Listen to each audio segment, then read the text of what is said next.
Thank you, Mr. Chairman, and thank you to our witnesses for taking the time to be with us here this afternoon. As another freshman member, really one of the privileges I've had in this first term is the opportunity to get out and visit some of your sites. I've spent a day out at DARPA, I've been at the Naval Research Laboratory. Dr. Hsu, you and I, we talked over at the Pentagon and heard some of your ideas there on some of the changes that we need to make in the acquisition process.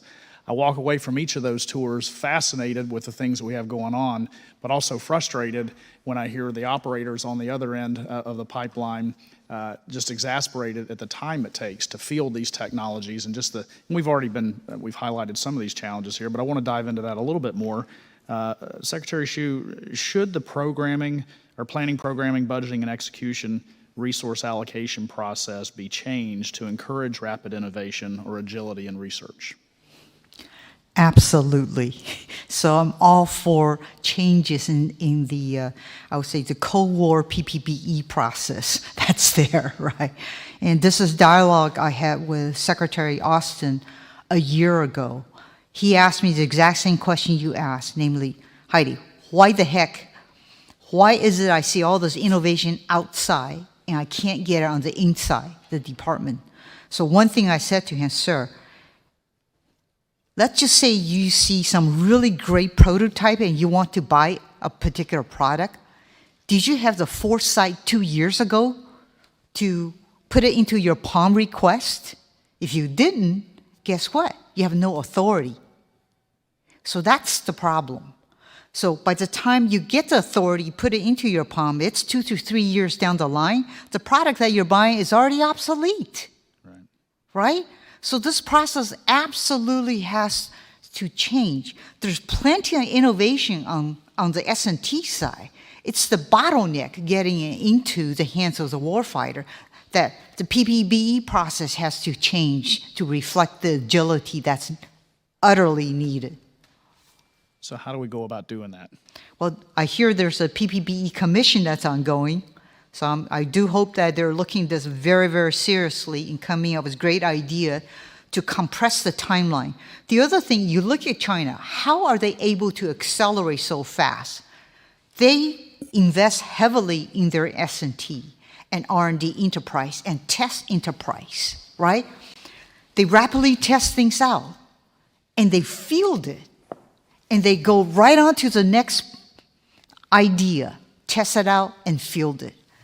They don't take a decade, right?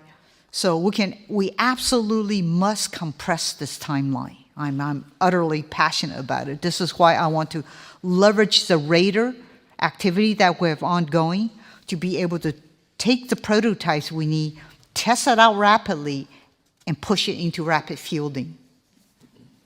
So you mentioned that the Chinese, I would say the old adage of fail quickly and fail forward and learn from that. Our system seems to have inherently built into it a fear of failure, and you're rewarded for not screwing up more than you are rewarded for success. It seems like, and that may be unfair. But you talked some about the Raider program, but are there structural changes you would recommend that would allow the department's S&T ecosystem to take risks better and to learn faster and fail faster and move forward?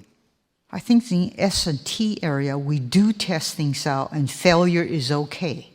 It's like DARPA, right? Failure is absolutely expected in things that you're doing because you're pushing the edge of the envelope. It has to be okay to fail.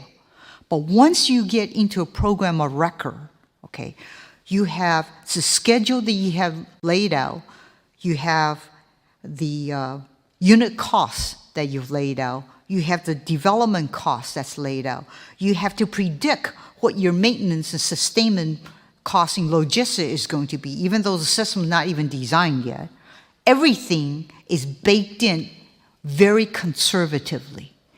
And if you fail, guess what? You get called in to say, tell me, why did you fail? Your career is dead, okay? It will be more and more beating. Congress will slam you on the top of your head. Why did you fail on that program? How did you screw that up so badly, right? The press jumps on your neck. So it's a death spiral. So if we want to be able to fail fast and accelerate, we have to change the entire mentality. You can't tell just the program manager, I'm going to grade you how well you deliver cost and schedule and performance and not screw up. This is how you get promoted, right? The incentive structure is not there. Okay, so there's a lot of things that has to change, unfortunately. Thank you, Mr. Chairman. I yield back.